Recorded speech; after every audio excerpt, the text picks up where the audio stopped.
Studies. I welcome you all to the special lecture. This is part of the second part of the webinar series that we are holding. And my name is Sahib Kaur, and I am pursuing PhD from Department of Modern Indian Languages and Literary Studies. We have amongst us Professor Kailash C. Baral, who will share his insights today on critical humanities and folk culture. We welcome you, sir. We welcome you and thanks for joining us today. Before we proceed, I'd like to introduce Professor Baral. Professor Baral superannuated from the English and Foreign Languages University, Hyderabad in 2019 after a long career spanning over 41 years. A higher administrative grade professor of English and India Studies and former Pro-Vice Chancellor of English and Foreign Languages University. He is currently the Vice Chairman of Maulana Abul Kalam Azad Institute of Asian Studies, Kolkata, under Ministry of Culture, Government of India.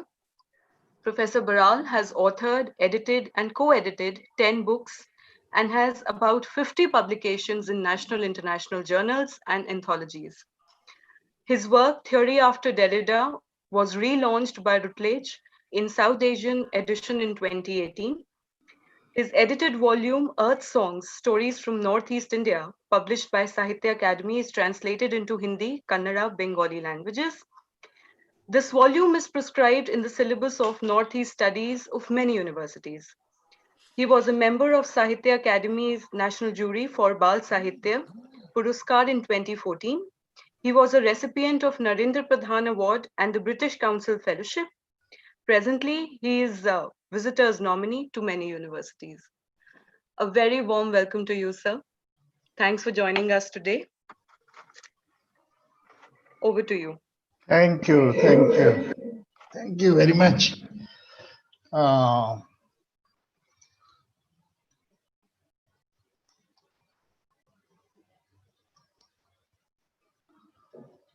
Okay, is this the format that is okay? All right? Okay. Yes, sir. Actually, this is a pleasure to give a talk for the Department of Modern Indian Languages. I have a kind of affinity with the department for many years.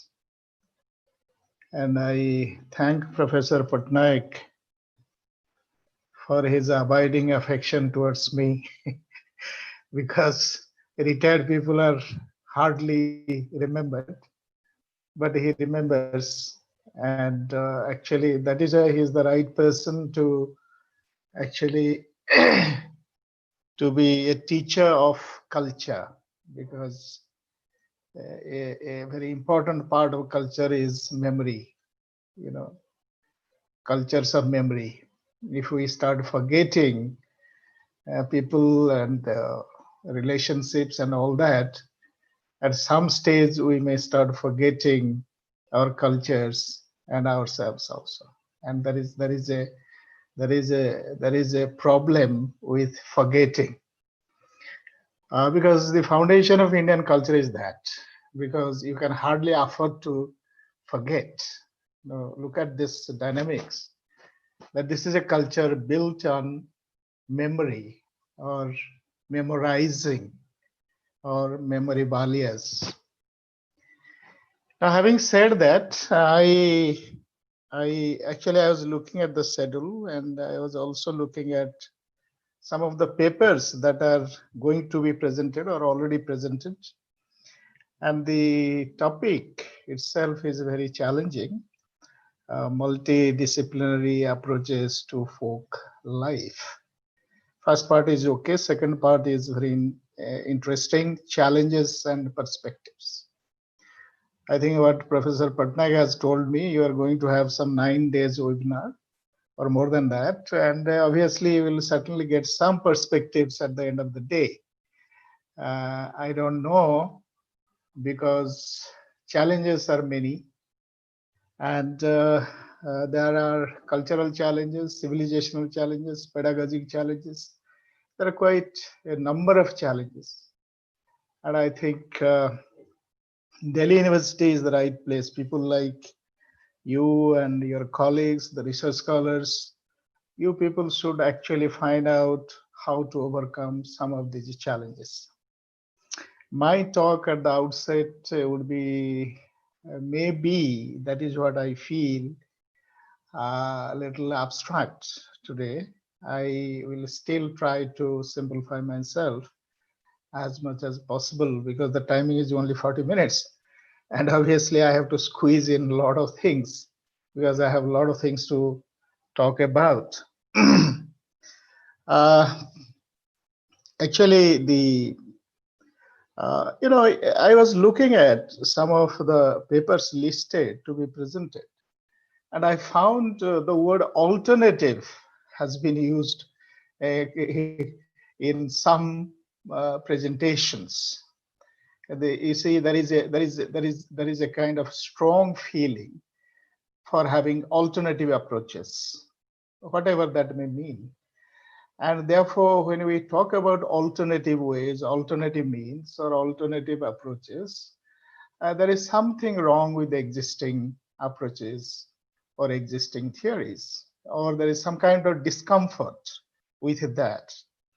Now, therefore, what happens is that this discomfort maybe because of either we don't understand what is multi or cross disciplinarity, or somewhere we do not select the type of or useful theoretical aspects to study some object, or there may be inherently something wrong because all the theories come from the West. Do these theories very meaningfully help us to interpret our own cultures? That is $1 million question, actually, because we have not been able to develop our theories. And even if we have done something that has not received a kind of global acceptance as the Western theories have received. Now, therefore, there is a problem. There is a problem at hand, and therefore, I think the a topic for the webinar is very topical in the sense that what do we do with the theories, or have the theories come to passe that we have to think of some alternatives, because in a particular knowledge production in humanities and social sciences are facing some kind of crisis. Because if you look at the higher education scenario, because of the techno-scientific turn, what has happened, humanities and social sciences are embattled disciplines. So nobody bothers about them, first of all. And second thing is, they are also struggling against their own methods of inquiry. You see, there is a problem, there is an internal problem with most of these disciplines. There is a struggle with their own modes of inquiry.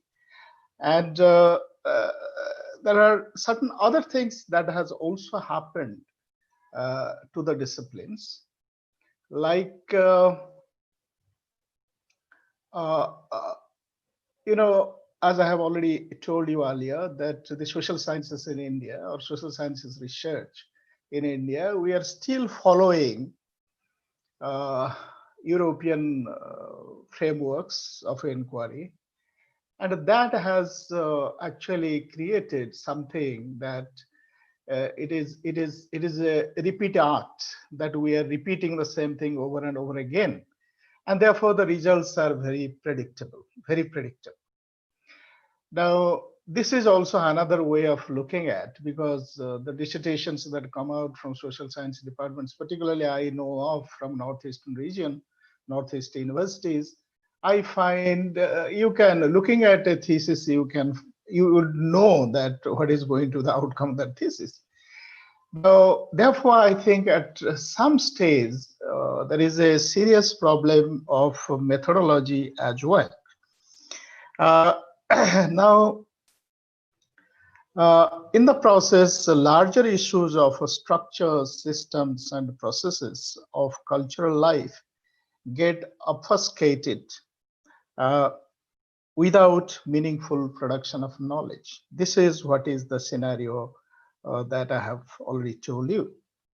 From definitions of cultures to interpretive methods of cultural study, the West has dominated the field, starting with E. B. Edward B. Teller's 1871 work Primitive Culture, to Clifford George's 1973 work The Interpretation of Cultures, to Interpretation of Cultures, to others and other works such as Raymond Williams' Understanding of Culture from a Materialist-led orientation, in works such as Culture and Society, Sociology of Culture, and a very different type of work coming from a professor of English, James Clifford. The title is very tantalizing: Predicament of Culture. The Predicament of Culture. Then we come to the so-called famous contemporary Center for Cultural Studies of Birmingham University. And you have such scholars like Stuart Hall contributing to critical race theory and representation of cultures, and literacy cultures of England, that is Hogarth, who both of them have founded Hogarth's work. You find, and also you go to Frankfurt School, Benjamin and others, they are also talking about culture, cultural production, and all those things. And that is the beginning of critical theory.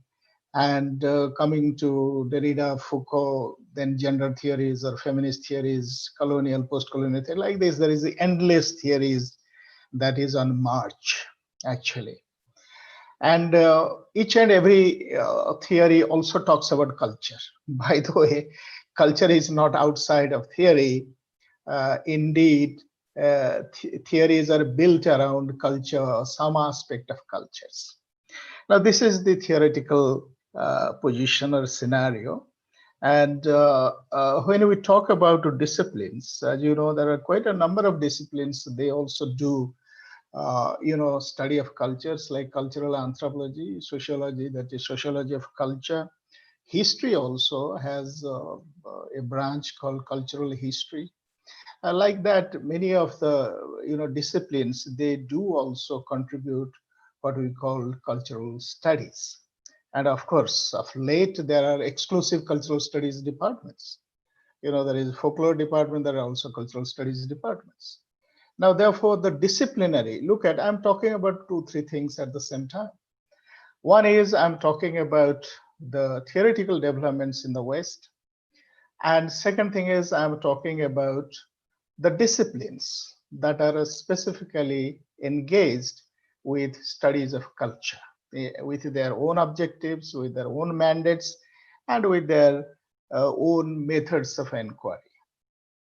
And in most cases, and there is another thing that is coming from the positivist school of philosophy in the West, like starting with Comte, then we have Max Weber and Durkheim.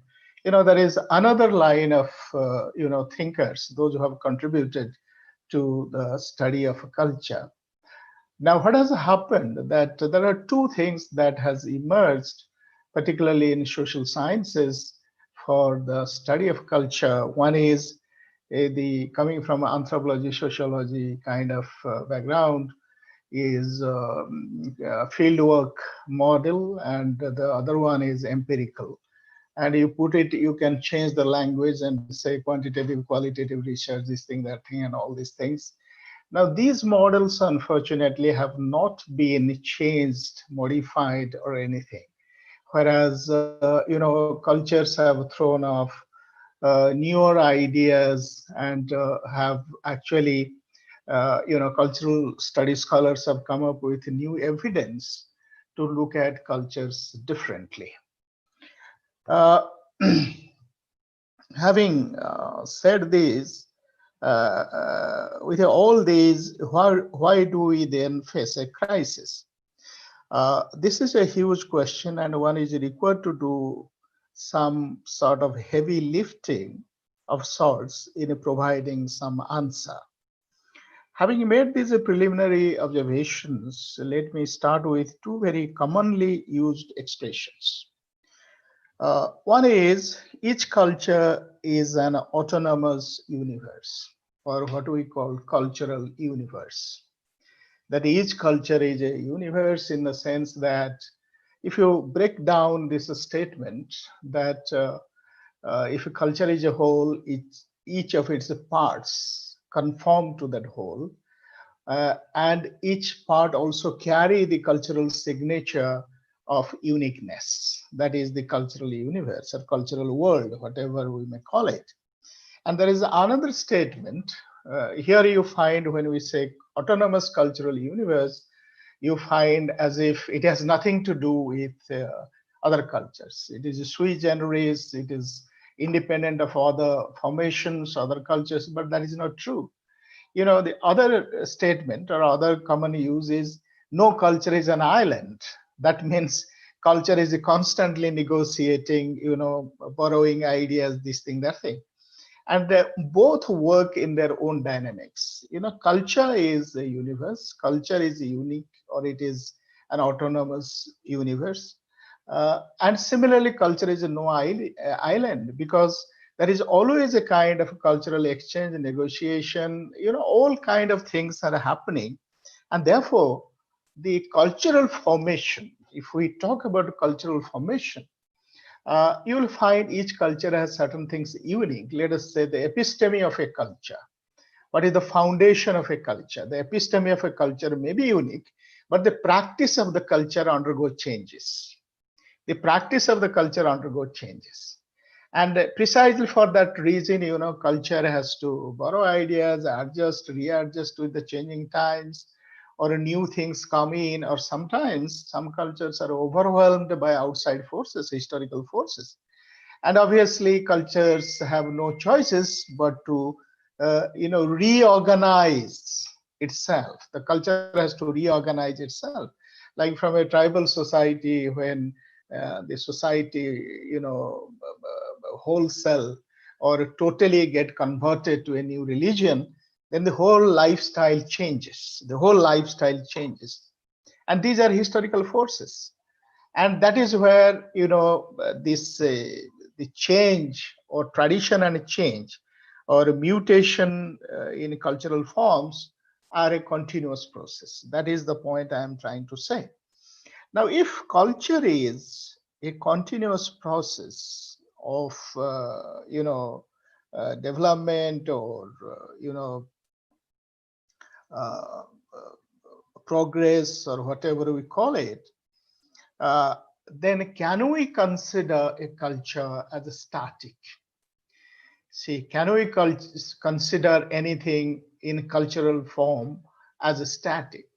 The argument that I have actually forwarded is that if culture is dynamic, subject to changes and adjustments, then culture cannot be considered as something static. Now, what has happened here is a contradiction. This is my view. Maybe others may not agree with me. Here is this is my view that when we talk about folk life or folk culture, an understanding grows that as if it is fixed in time. There is out there something called folk. You can go and discover it, and this is a problem. This is a problem because folk culture, which gradually also changes, because nowadays we used to lament that a lot of folk practices have disappeared, this thing, that thing. That has to disappear because cultures keep on changing. Cultures keep on changing. The point is that should we understand, consider, cultural practices, forms as something static. My point is that we should not. We should not. Because why we should not? Because we can always revisit the past. You see, you have text to revisit the past, you have other things to revisit the past, and you have, as I told you, memories which could be used to revisit the past. And there are other things in culture.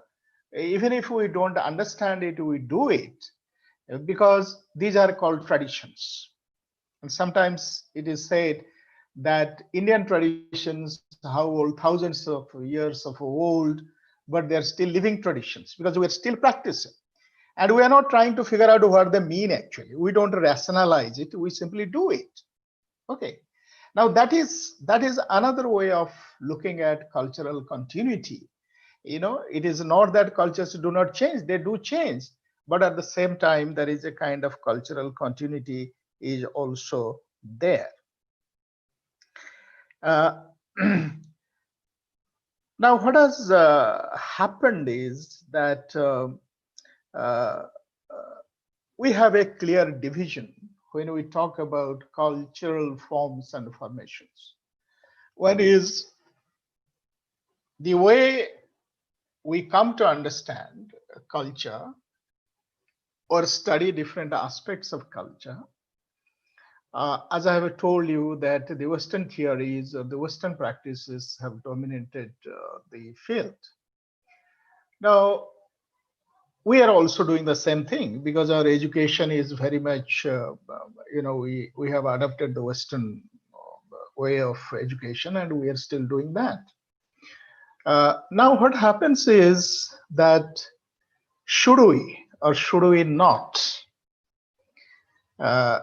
use or apply the Western theories to study non-Western cultures? I'm using a broad concept, non-Western, not specific, non-Western cultures.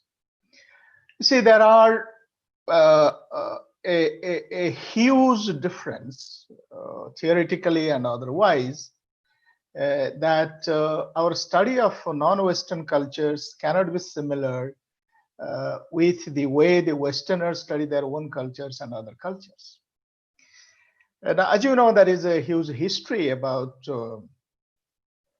studying the non-Western cultures, because the non-Western cultures, when we talk about, we have historical forces which need to be also reflected upon, like colonialism.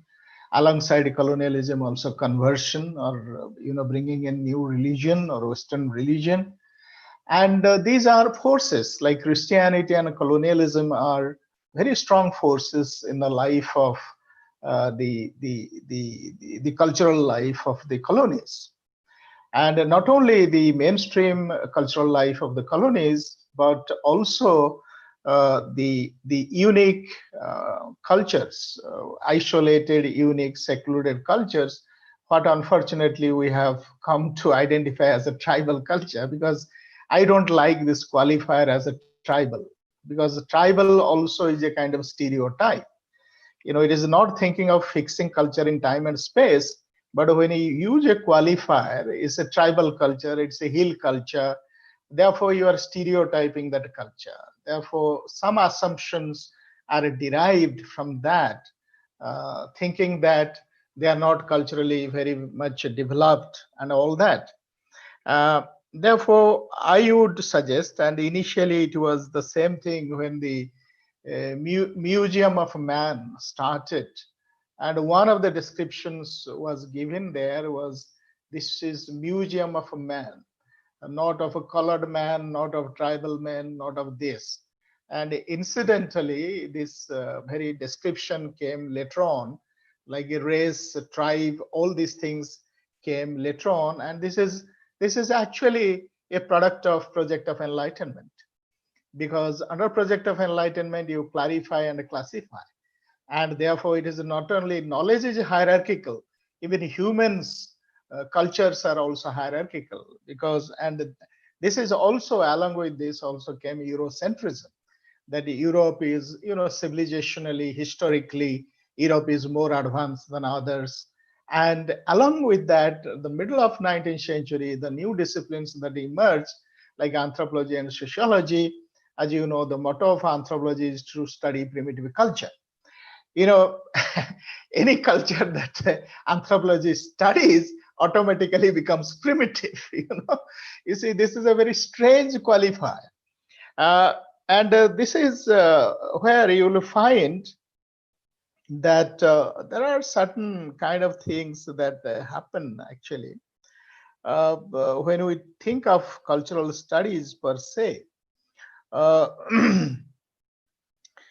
when we talk about the folk, the impression, as I have already told you, is fixed in time and space.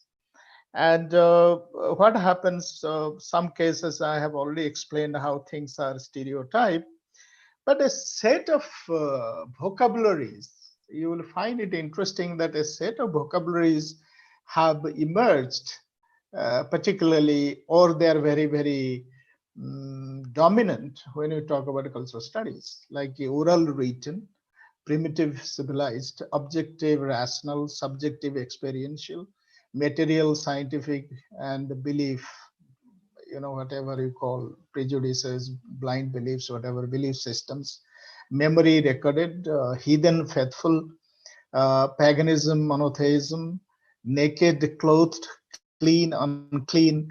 These are the vocabularies that have become dominant, particularly in the context of cultural studies. Now, these words, if you find, they're oppositional, but they also carry some kind of negative connotations, as if the negatives are attributed to non-European cultures, sorry, non-Western cultures. That is one way of looking at it. Another thing is, if you look at all these, look at starting with the Renaissance, the whole, very a huge concept of humanism and all these kind of stuff, anthropocentric worldview, you will find the very definition of a human, as it is in the West, is not the same in non-Western cultures. The definition of the human is not same. Second thing is, I will of course talk about critical humanities. There I will elaborate a little bit on that. If you look at these pairs of words, or this dialectical formation that has come from the West, you will find that some of the ideas do not actually hold the way we consider or the way we investigate those ideas using Western theories. Because in the West, you cannot separate, theoretical developments, disciplinary studies, and religion. Therefore, when I say, these two things you take, the word primitive came from anthropology, and the word heathen came from Christianity. Actually, there is no much difference between the heathen and the primitive, because both are unclean. You see, cleanliness is also a term that has come from the church, clean and unclean. You see, not pure and impure, not holy and impure, not in that sense holy. Holy is not used, holy is used in different sense.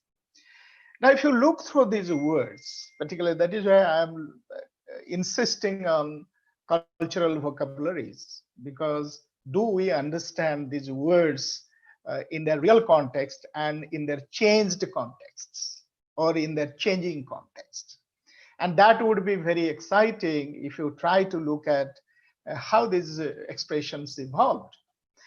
Now,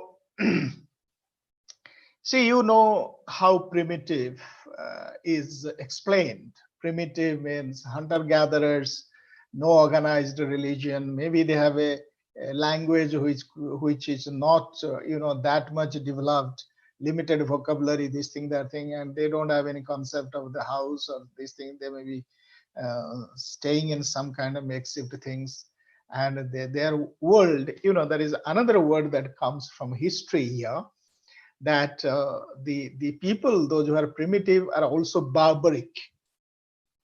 You see, now once they're barbaric, they have not developed the sense of rationality, judgment, what is right, what is wrong.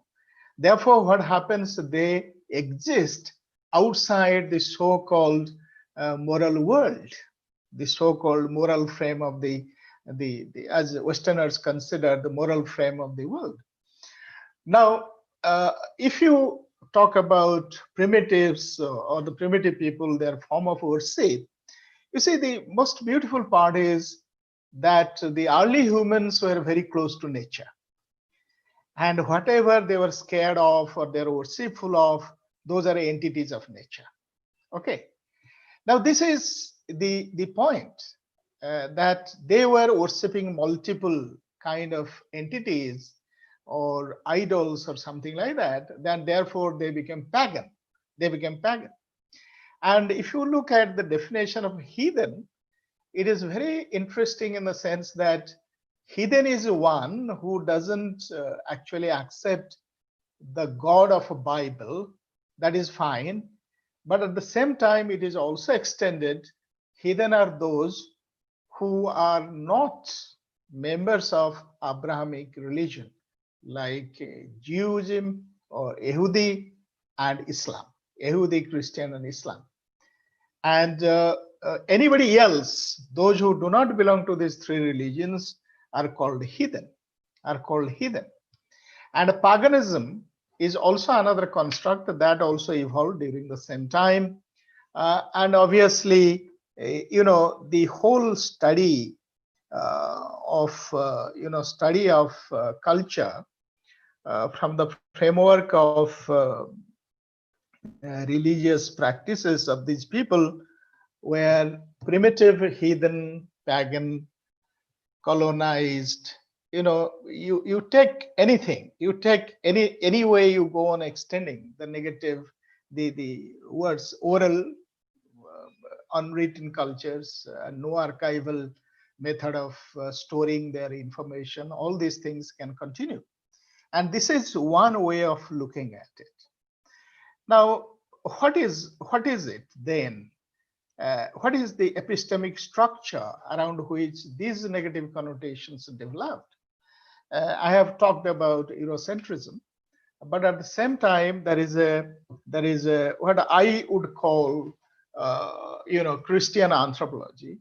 That Christian anthropology is developed around not only heathenism, but also another very important concept, which is central to European thinking or European thought, that is called ontotheology. As I was talking about, humans are not defined in the same way as in the West.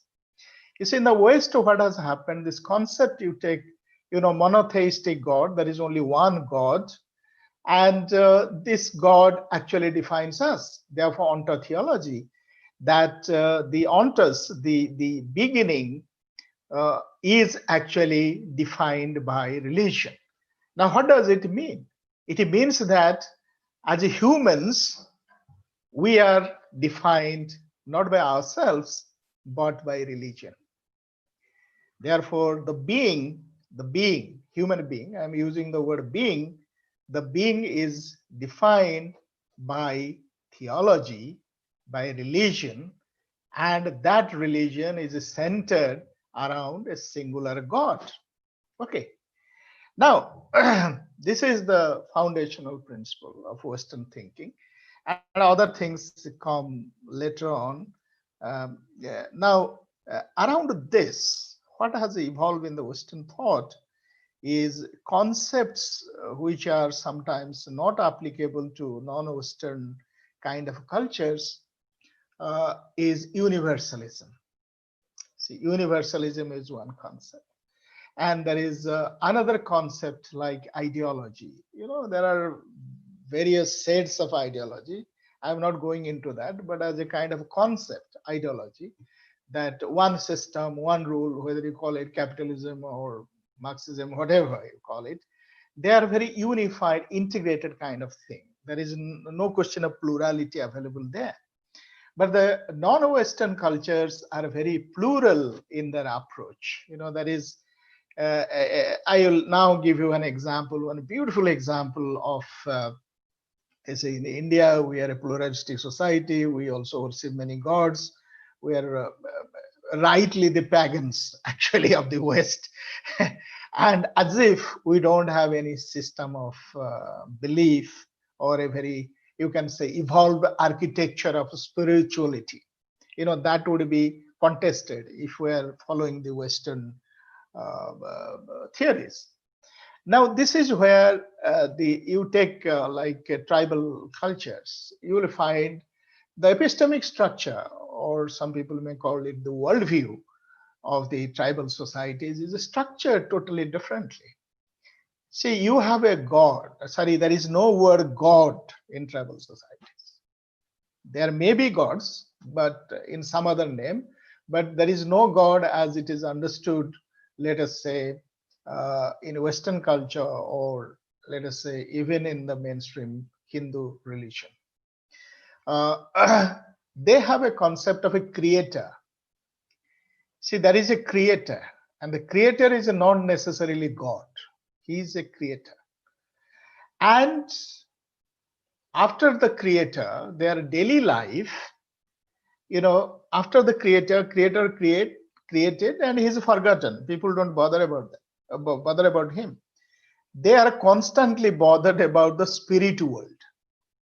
The spirit world is most important for tribal belief system. And there are two types: the ancestral spirits, with whom they always have some kind of conversation or communication all the time, because they happen to be good spirits, always protecting you, helping you, and all that. And there are bad spirits, those who cause disease, sickness, destruction, these kind of things. Now, in this world, there is no foundational principle that everything happens because of God. God is omnipresent. God is this, God is that. And our life is controlled by God. No, life is controlled by spirits. And here, the spirit world, as they are various, for everything there is a spirit. Animals do have spirits, like tiger spirits, lion spirit, tree spirit. There are spirits everywhere. Bird spirit and a rice spirit. Paddy also has a spirit. Okay. Now, therefore, the spirits are numerous, like Hindu gods and goddesses. And here I was reading something, I came across something very fantastic I want to share with you. That somebody was telling that the Hindu gods are too many, and they have created idols, but they are not idols, they are ideas. Therefore, if you substitute the idols with ideas, look at the whole horizon of thinking. That Ganesh is the idea for Vidya, Saraswati is the idea for music or creative writing, Durga is the idol for, or idea, substituted as idea for Shakti or power or energy. Look at that. And that is, this gentleman is saying, Hindus were never worshipping idols, they were worshipping ideas. Look at how powerful this statement is. And I will just take it to the tribal concept of worship or rituals or whatever they do. This could be considered as, because animism, it is called animism. But you can also say behind animism is also one thing that is very important. These are ideas. These are ideas they're worshiping. Like rain is also an idea. Without rain, what happens? With too much rain, what happens? No, therefore, idea is not in the sense of literal meaning, but idea is an entity, a presence which affects your life, and you need to be, attentive to those ideas, whether you worship or you don't worship. Now, this is the way of looking at the pagan world. Pagan world is very rich in a plurality of ideas and idols. Okay. Now, there are some other basic concepts that are also, contested and done. One such important concept is oral cultures, oral societies. And ordinarily, it would mean that in oral societies, in oral cultures, or orality itself is defined of absence of writing. Where there is no writing, it is oral. Okay.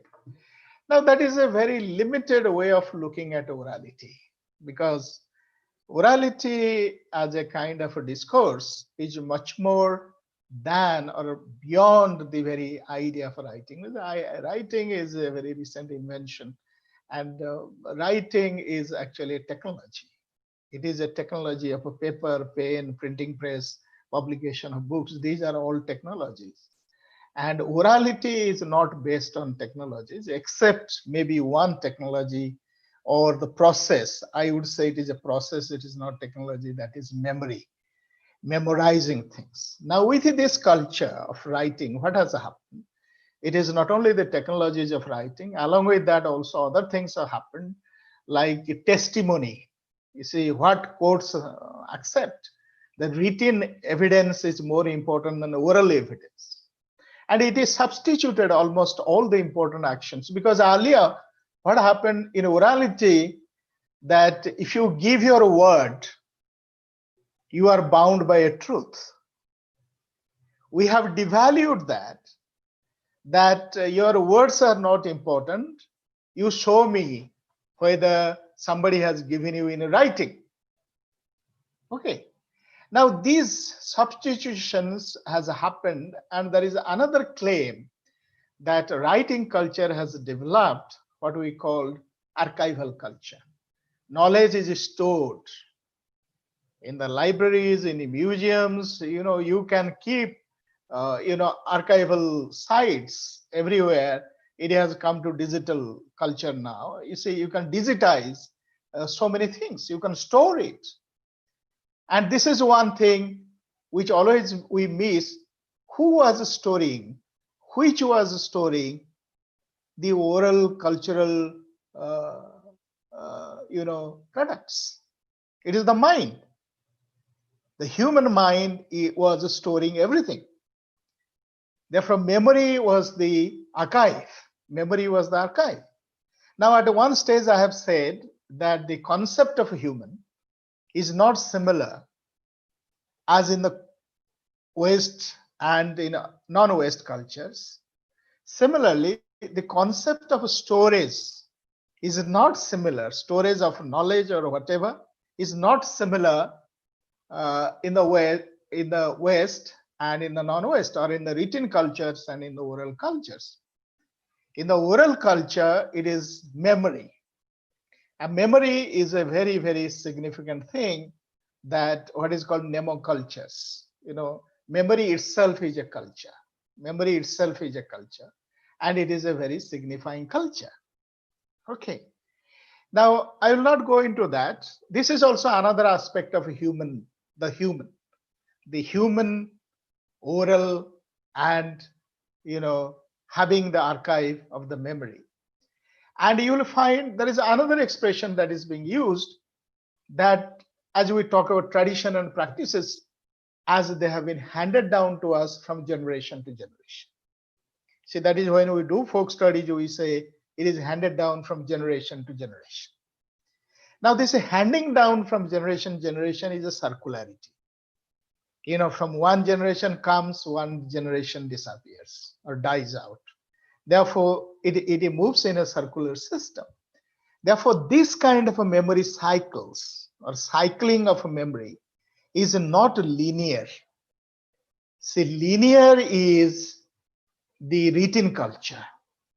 It started in 1932. After that, the same thing is reported, this thing, that thing. This is a linearity. And in a cyclical and linear understanding of things, and particularly epistemic knowledge systems, you will find what we call space and time. That has to be looked into in what way in Western cultures space and time is considered, and in what way it is in non-Western cultures it is considered. This is another fundamental thing, starting with ontotheology, with the time and space, memory, and recorded or written cultures. This is where you find, I want to give you an illustration here, that there is a tribe, or there is a group of people I always call communities. There is a community called the Konyaks in Nagaland. And Among the Konnaks, that is a practice. I think most of the people, this tribal communities, they have the practice of tattoo, body color, body painting or whatever you call it, tattoo. And the Konnaks are very fond of tattoo. And there are various forms of tattoo, like a man who has taken a head, he will have a tattoo on some part of his body, and a woman married, she will also have a tattoo to indicate that she is married. It's not only that a married woman is only identified by sindoor in Indian culture, but there are other cultures, they also mark their women that she is married. Those kind of practices are also there. And there is a unique practice in which you will find that the whole life cycle of a person, particularly of a woman, is actually indicated or signified. This is a tattoo on the ankle of a woman. Okay. Now, how does this tattoo progresses? The tattoo progresses along with the age of the girl, At the beginning, there will be a small, kind of a mark, because it has to be a round tattoo. Some part of that round, that circle, marked. And when she reaches the age of puberty or marriageable age, the tattoo will be expanded. Now, what happens from one tattoo to the other tattoo? It is indicated that till the second part of the tattoo is done, the girl is still a girl. She is not a woman, and she would be treated. It is expected that all the members of the community should treat her as a girl. Anything they do to her in violation of her status as a child or as a girl is subject to punishment. One. Second thing is how this thing moves simultaneously. A girl evolves to a woman. Only then she can be escorted by boys. Only then she can receive offers of marriage. Before that, nobody can do it. Okay. Now, after she is married, the cycle is completed, the circle is completed, and at the same time, an inverted V is carved on her chest. Now, I was talking about being naked. You must have known a famous book by Hammerdorf, an anthropologist who has written a book called Naked Nagas. Naked Nagas. You see, clothing and nakedness are cultural concepts. I may be putting on a small cloth, but I think I am clothed. Somebody may be wrapping up 7 layers of clothes, may think that the person is not sufficiently clothed. Because this is where it is important. One is life cycle is given in that tattoo, number one. Number two is it has a legal implication that if you have not looked at the tattoo and done something, you have violated the rule. Therefore, it also invokes law, punishment. Along with that, it also invokes social status. After somebody is married, what happens to that lady? Now, at this point, I want to tell you there are 3 things which are involved here. One is body marking through tattoo. I would call it writing, engraving. Engraving has been part of oral cultures. Therefore, saying that oral cultures, absence of writing, engraving is one form of writing. This is stone works and paintings, and even body things, body tattoo and all these things. And coding, the legal part of it, the coding of cultural concepts on the body. Now, what happens here is that the body becomes a cultural text. The body becomes embodiment of culture, because whatever we have internalized and whatever is being expressed outside on the body. Therefore, body provides a kind of representation beyond race, with your dress, the way you conduct yourself. This is where the cultural body is very, very important. cultural body is very, very important. Now, if you read the ethnographies written by Britishers and anthropologists and all that, you don't come across this kind of interpretations, because how the body becomes a text, cultural text, it encodes the law, and it also has a legitimacy of this particular body exhibits, uh, because it's legitimized, because the who does the tattoo, from where the authority of the tattoo is drawn. It is the chief's wife who does it. Look at, no other person can do it. Therefore, the tattoo on the body of the girl is legitimized by an authority. Okay.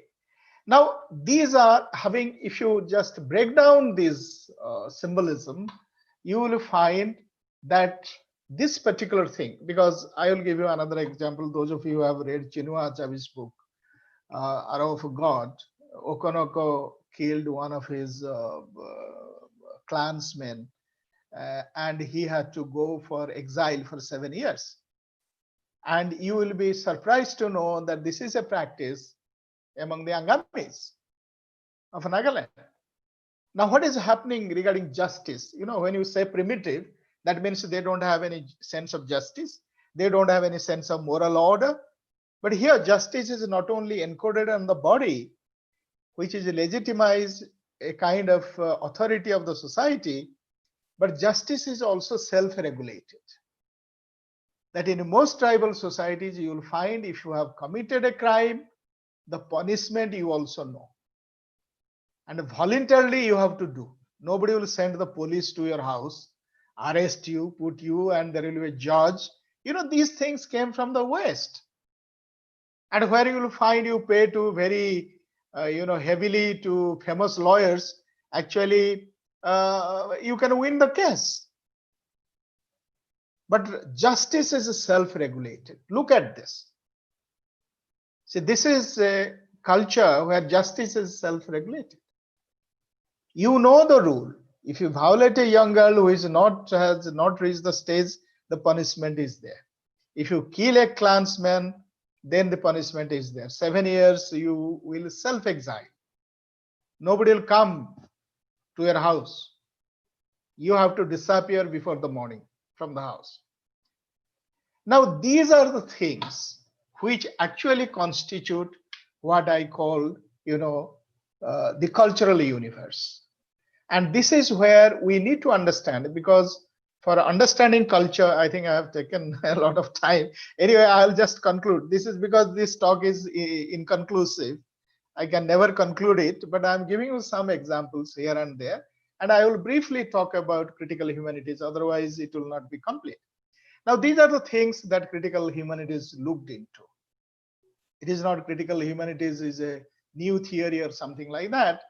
It specifies in culturally how are you defined as human, and what are the actions, why do you do what you do. And I would say that we do things because we have we intend to do it. And I will just read out that paragraph in what way critical humanities could be useful for doing some kind of meaningful research. Critical humanities may provide us a strategic selection of parameters to engage with the local and the contingent, while examining the cultural tools of interpretation available to any culture. In questioning the critical frames of old humanities such as ideology, universalism, primitivism, rational, scientific, etc., the task of critical humanities is to prepare us to develop a critique that is self-reflexive and transformative. For example, considering the worship of multiple idols, I have already talked about that. The endeavor may help us in developing an alternative theoretical model to non-foundational and non-ontotheological structures of knowledge. At the heart of Indian indigenous critical thinking is to move beyond binaries and accept plurality with multiple sources of origin, for our views on man and his origin are set on an inexhaustible plurality.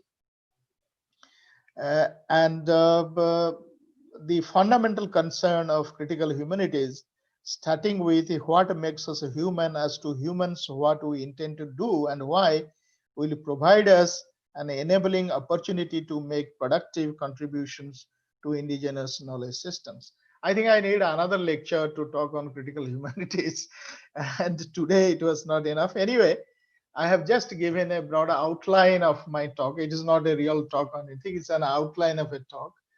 And for your information, there is only one book that has come out from India called Critical Humanities from India.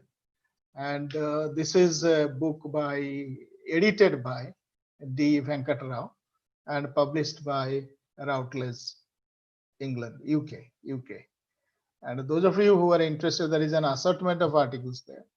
But you can still look into this book, that how critical humanities could be one of the ways of finding a new perspective.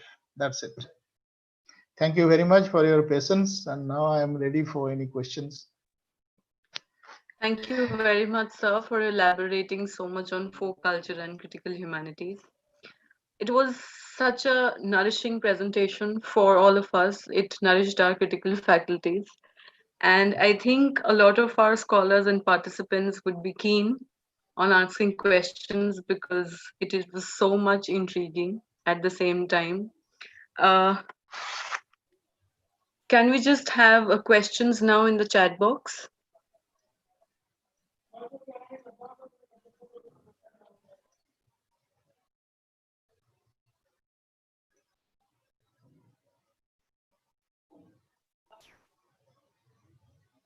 So we have one question from Nandita ma'am. Um,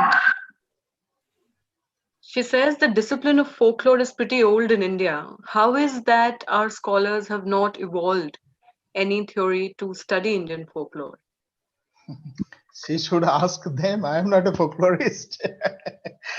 Uh, no, it is not that actually. The problem is the disciplinary protocols, what we follow. See, it is not that people didn't want to break away and do certain things of their own.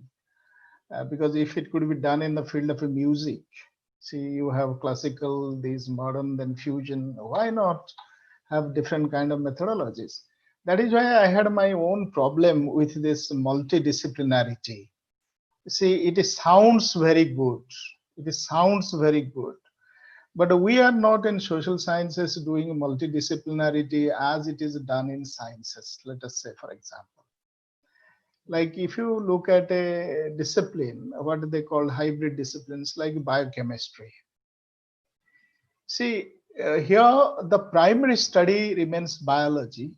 Chemistry is an intervention. What actually helps the biological aspect. It is not a pure chemistry studies or a physical chemistry and all those kind of things. It is not there. It is a selection. Therefore, what happens if folklore has to develop a kind of interdisciplinary study, it must strengthen what is its core. See, what is folk life? You see, today I was looking at all these words, conceptual categories. Have we, because I'm still struggling, because I don't come across any clear-cut definition of these things. Because folk is always with us. But the moment you start doing studies on folk, as if folk is something outside of us, that is the whole problem. Okay. No, it is not only with the folklore. I think most of the disciplines, I think you organize something about disciplinary protocols and pedagogy or critical pedagogy. I can give you a talk. I'm volunteering myself. See, we have a lot of problem at the disciplinary. See, we have, now you go to the universities, you find most of the departments are doing the same thing. See, you have a department of cultural studies, you have a department of folklore in the same university. Right. Then you have, English departments are also, they have changed their names. Department of English and Cultural Studies. Cultural studies, yeah. That everybody is doing cultural studies. And that is the whole problem. Because everybody is doing cultural studies, cultural studies, whatever they call it. That is the problem. So I was also wondering if we are looking in the Indian domain or non-Western domains through Western theories. Is it because, is it only due to the unavailability of theories here, or have we exhausted everything that was available here, or is it something else? No, you see, let us not look at theory per se. This word, I have problem with this word. Right. Actually, what happens is each culture has tools of interpretation, True. tools of objectifying, rationalizing things. And that is where, a farmer can predict when it is going to rain, when it is not going to rain. See, what has happened is we have concentrated on the manifested, whatever is revealed, whatever is seen, never try to get insight. Okay, now this is where I appreciate that expression of Clifford George, thick description. What are the layers? There are layers and layers. Culture is a sedimented kind of thing because it gets filtered out. The changes is a filtering process. Let us do things in a different way. And that is happening. That is happening all the time. It is happening all the time, whether we are conscious of it or not. Okay, even old vegetables which I might have loved during my childhood, they're disappearing from the market. They're no more productive. It is not that I will stop taking vegetables. Okay, now this is where when we talk about folk is okay, folklore and other things is okay, folk, because you treat it as if it is static, it is out there. You see, and we need to come out of that. We need to come out of that, and we should look at diverse cultural formations. See, therefore, each community, whether isolated or mainstream or whatever, they are also cultures, they are also changing. And I don't also propose a historical study of that. Let us look at their, see, we obviously will bring past and present somewhere, in some form. But do these things that were being done in the past, in the absence, look at this. I'm saying that a girl in most of the tribal societies in Northeast, there is no rape. There is no rape. Okay. Now, why there is no rape? There are no law books written and kept there how a person should be punished. There is no judge, no courtroom. Because social life is encoded somewhere. See, this girl is not yet a woman. Even she cannot be proposed. That will be a violation. And everybody should know. See, we have created institutions where you find that the book itself is written on the body. And this is also a visual aspect. You don't have to read and interpret. Therefore, it is giving us some kind of a theory. It is also providing us do's and do nots are the tools to understand that. And that is where cultural predicament is important, because cultural predicament is the processes and the habits. What are the processes that have to be followed and what the habits you need to have? Like there are so many concepts, because I can confidently talk about Northeast cultures because I know about them. There are so many things like conflict resolution is another concept. Say, how do they actually resolve conflicts? Yes. Thank you, sir. In case you have any question, kindly post them in the chat box. I think there are. Yeah, there are a few questions. So we have question from Mr. Ajay Kumar. Sir, let me put it in front of you. He says that how in a micro family, according to oral tradition, in the premises of modern globalized premises, it will work. The old generation is away from their family. What will be the future of the oral tradition? There is no future. You see, traditions will keep on continuing because traditions, well, there are so many things about traditions. As we say, there is a continuity of traditions. I'll just give you one example. I don't talk about this micro family displacement. Children have grown up living in the cities and old parents there, and after they die, the traditions will die. It is not like that. See, nowadays, sraddh, parental sraddhs are done through virtual media, virtual platforms. The children are sitting there in a US or a UK. They outsource the work to a pandit, and he does and shows it, and also ask them to perform whatever they have to do. They have to sit before a computer and do it. And it happened in front of me, but I was witness to that. One of my friend's daughter was getting engaged. The boy was in the state. Sorry, the boy was here. The girl was in the states. Okay, and the engagement took place. The Brahmins came. They were doing their job, and whatever that has to be done, that is being done. And now that is the new form of cultural practice. You see, but culture is continuing.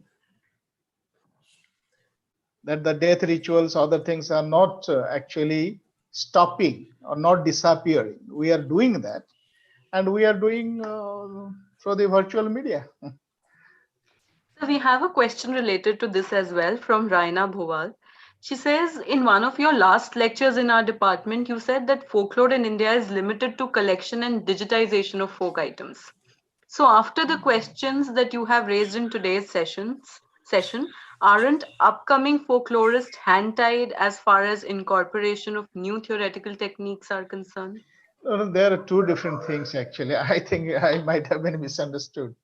What I was talking about in my last lecture, if I remember, that commodification of cultures.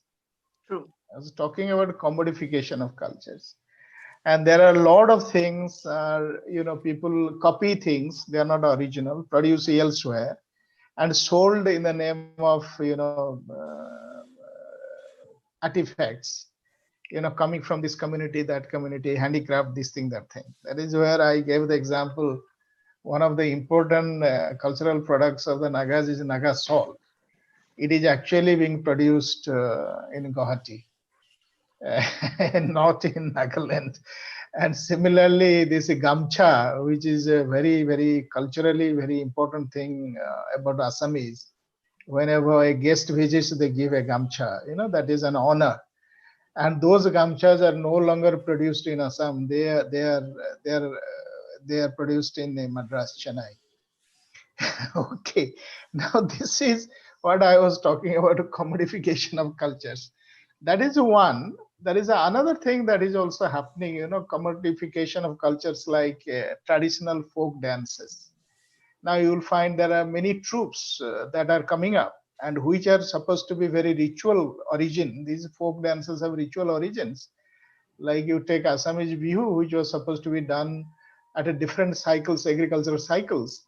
Now they are done at any time. You see, therefore, from its cultural origin and objective, it has moved to entertainment. There is a seat, the same people dancing and all these things. Therefore, this is entertainment. See, nobody used to pay to a village troupe, which they think that they will just want to enjoy at the end of the harvest or something like that.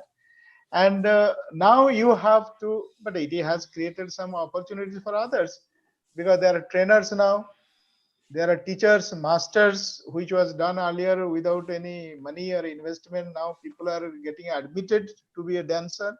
And after that, because they have a possibility of commercially making that money. True. Now, True. this is where the folk is changing, Hmm. not getting lost. It is changing. Changing. And it would be very interesting actually for folklorists to study this, the changing forms of cultural artifacts or whatever, or formations of performing arts, whatever. that this will be very interesting actually to study this. So we have, thanks for this answer. Uh, Now we have like two more questions. One from Professor Patnaik itself. Mhm. Uh, what is your view on the customary laws, which the ethnic communities believe that they are guided by that? Do you think a set of rules are imposed on them? No, there are two things. Actually, ethnic laws sometimes are exploited because people try to take some kind of concession in the name of ethnic laws. Once you have become part of a modern state, see, you are bestowed upon what is called rights. See, you are a citizen, you have rights. When we talk about the customary laws and the customs and the practices and all that, that was not a state. That was a community living in some village. Maybe you have a chief and all that. And you are not actually living in a space where other communities are living, where other laws are also conflicting with your laws. See, you are living in a particular geography, a homogeneous community having the same kind of clan system, maybe the same language and everything. Now, state is a very big space. See, there are different communities, the different people come together and all that. And there is a possibility that there will be a class of customary laws, number one. There will be also a conflict between the state laws and the customary laws. Okay, it is not that the Indian state doesn't accommodate some of the cultural practices, like allowing tribes to have some partial hunting or gathering of firewood and other things from reserves, national parks and reserves. It is accommodating because to some extent they can, exploit the resources there, which is traditionally it was their full right. See, but with the new laws and all these preservation, conservation, all these laws, forest laws and all these things, that has been constrained. That has been constrained. Now, this is where there has to be a kind of a mutual give and take. But to me, for a modern state, because people have not remained the same, they still carry that because this is good enough. This this is good enough for cultural politics and identity politics. See, look at because I am from Northeast. You see, people say like this to me, or I am from this.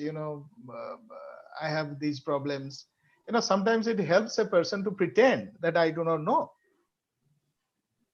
See, even if I understand Hindi, I will say, you see, I am not a non-Hindi speaking person. I don't know. I don't know Hindi. What you are saying. That is very fair because you can make that claim. Yeah. Therefore, there is a when customary law, anything law, legal, there is always a possibility of conflict. Now, then you have to decide which law should prevail. When two laws come into conflict, which law will prevail? See, child marriage is practiced most part of India. There is no concept of a child marriage among the tribals. They can marry a widow, they can marry an elderly woman, they can marry a younger woman. There is nothing. Marriage is altogether different concept among tribals. See, and the same thing may not happen in other cultures. See, this is where we have to draw a line between customary law and this thing. For me, actually, somewhere there has to be some review because the High Court of Guwahati is actually compiling the customary laws of tribes. Because once they are recorded, it is better to refine them. As long as because legal documents need to be recorded, they cannot be verbal and oral. So once that is done, things will improve, I guess.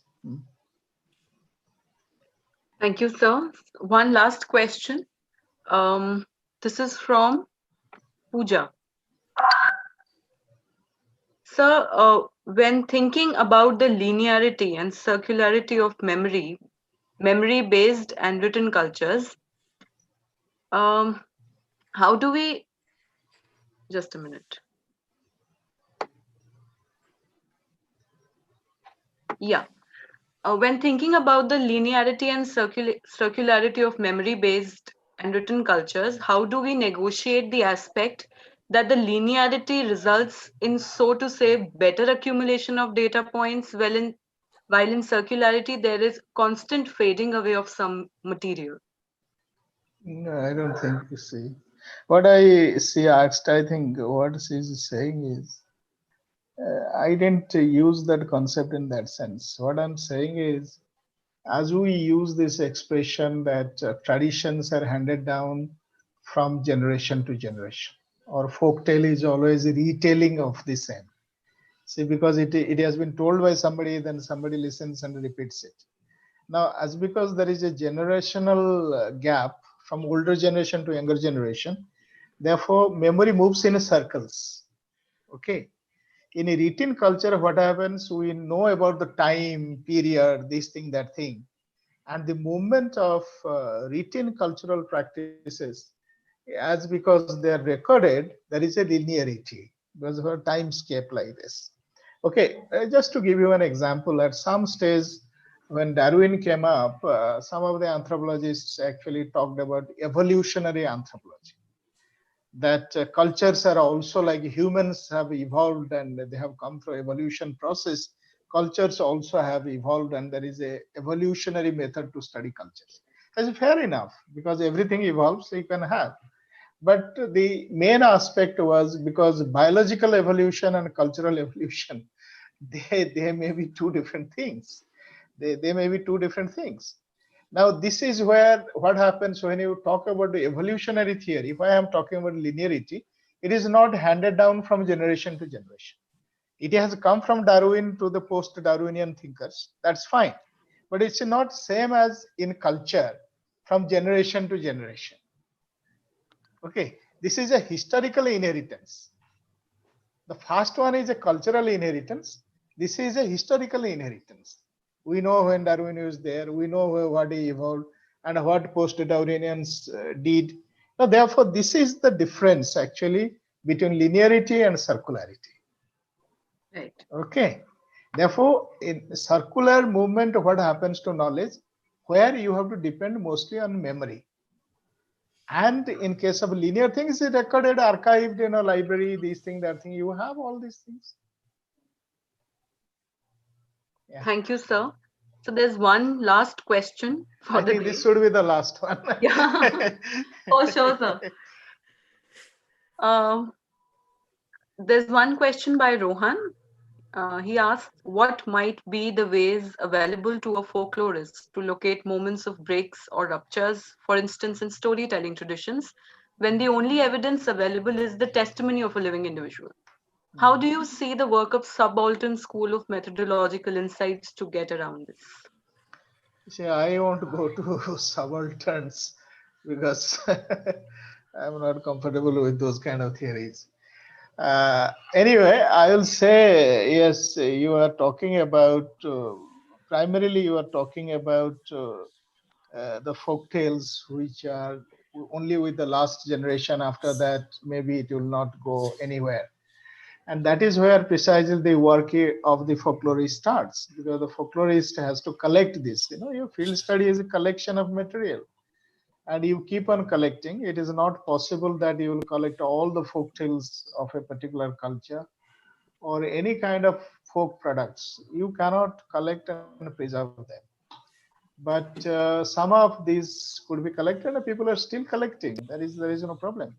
But I have one problem is that because they may be presented in the language of the storyteller, and sometimes they are also translated. And there is a possibility of cultural loss in the translations. Therefore, it needs the folklorist, whoever translates from the field, actually has to be a very skilled translator, because we must have to understand the nuances of the um, you know original culture and translating it in a language for the target people, target readers. Therefore, this skill, I think, folklore.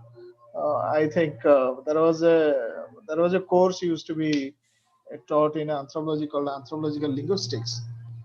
Similarly, folklore should add a course on translation of the folk, where there are a lot of culture specific words that cannot be translated, and therefore you have to create a context so that the meaning will be understandable. Okay, you cannot go on giving one page story and you give 3 pages glossary, and which is not good enough. Therefore, I think folklore department should start, I think, a course on translation. Okay, thank you. Thank you very much, sir, for enlightening us on so many things in just one lecture. Thank you very uh, much for your time, for your critical insights, and for making us rich in I the don't know entire whether session. I made you rich or not. Thank you, sir. So, on behalf of the Department of Modern Indian Languages and Literary Studies, it was a pleasure to have you. And indeed, we are grateful to you for your time, for your insights.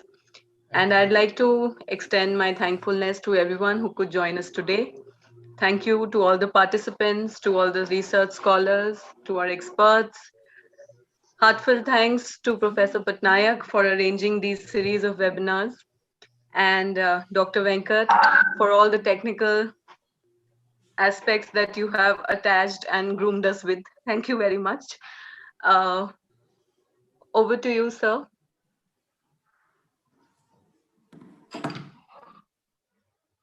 You have to close it.